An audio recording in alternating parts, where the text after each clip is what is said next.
Last year was the worst year for drowning deaths since 2011, with 90 New Zealanders perishing in the water, 23 of them Māori.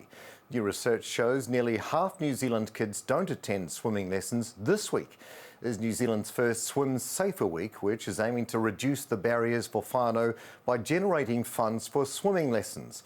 Water Safety NZ Chief Executive Daniel Gerard says more Kiwis, especially kids, need access to lifelong participation in sport and recreation, especially in and around water. And he's with us now. Kia ora, Daniel. Thanks for joining us. Kia ora, Neil. How are you? I'm very well, thank you. The majority of New Zealanders live within 5 kilometres of water. Learning to swim should be a requirement for any child. How important do you think it is for a child to learn to swim?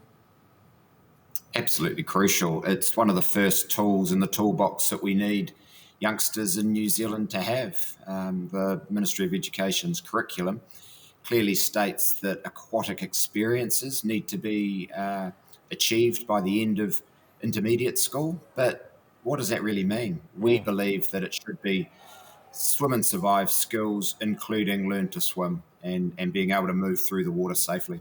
You'd think this would sort of be second nature now, that all kids should be just learning to swim. For tamariki who aren't attending official swimming lessons, do you know of other ways they're learning?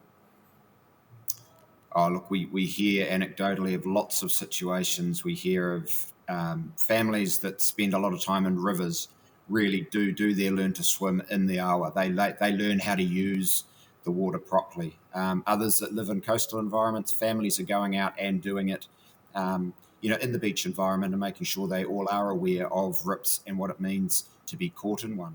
But we do know that schools and school teachers have been relied on to provide these basic aquatic skills, and we just keep asking more and more of our school teachers. And I believe once they've sort of exhausted their skill levels, we need to embrace learn to swim professionals. But it's a massive barrier. The financial contribution is a massive barrier. Yeah, my dad drove off while he left me in the middle of a river expecting me to just learn how to swim. Not the recommendation, so I learned to swim from that point. Do you have any data on how many tamariki do know how to swim? Well, it's a tough one. We do know the number of parents that believe that their kids are not safe in the water, and that's around a third. So if parents are thinking that, we know that about 50% of parents aren't for whatever reason, and we do believe it is financial in this challenging economic environment we're in. And also just school teachers not having the time anymore to be doing this. Well, what are some of the barriers, apart from a couple of you just mentioned? What are some of the barriers? Because a lot of schools seem to be losing pools, right? Yeah, that was a challenge, maybe 10 years ago, and I think most of the school pools were built post-World War II, and they were concrete block type pools which didn't really mix with chlorine. So the life expectancy was only ever around that 50 or 60 years. So most of them are really out of service.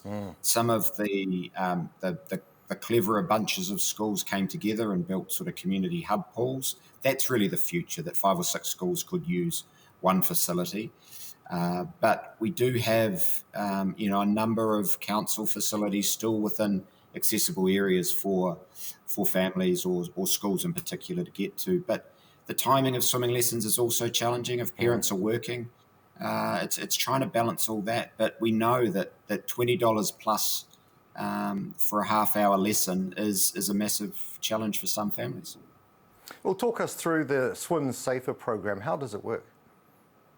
So it's an Aussie-based program, and what we're trying to do is introduce it to our partners in the swim school environments and get them to really focus for 1 week out of the term around water safety skills. So that is the floating, that's the being able to take on, put on, take off a life jacket, being comfortable in that environment, knowing what to do until someone comes to help.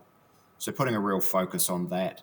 And one of the offshoots that's been hugely successful in Australia is the Swim It Forward program, where we're taking donations like you do if you're paying a coffee forward for somebody, that you put $20 into our Give a Little page to help support someone going along and having an intro lesson, or partnering with a swim school to give them some more lessons. And, we're up to about $5,000 last night when we last checked. But, to be honest, if that's the approach, that give a little page together is the way to provide these opportunities, I really think we've missed an opportunity with central and local government to support us. So big challenges in that space. Is there a particular push towards at-risk tamariki, and if so, who are they and how do we hope to reach them? Yeah, tamariki in particular, the data's telling us that they're behaving a lot better in the water. They are getting some of these basic skills. The area we're really focusing on is these older men, and men in particular across the board, but older men who are behaving badly, and that's in boats, that's not wearing life jackets, that's crossing bars and going fishing in areas where risks would say you're in the wrong place at the wrong time. So working with them and getting messages through to them around some of their behaviour is really, really important, but they're a challenging bunch. We also see that Māori men in particular, over 35 and 40 years old, are losing their lives underwater and primarily going to gather kai. We're starting to marry this up with some of the social and economic data we're getting that maybe it's no longer a recreational activity. Maybe it is actually a need to be putting food on the table. So people are prepared to take far greater risks than if they were just going out for a fish, for example. So there's big challenges there that are much wider than water safety. Okay, well look, as we know, losing one life is one life too many. Appreciate what you're doing. Water safety is incredibly important, especially for a country like ours. Daniel Gerard from Water Safety NZ, thank you so much for your time today and what you're doing. Kia ora, thank you, Neil.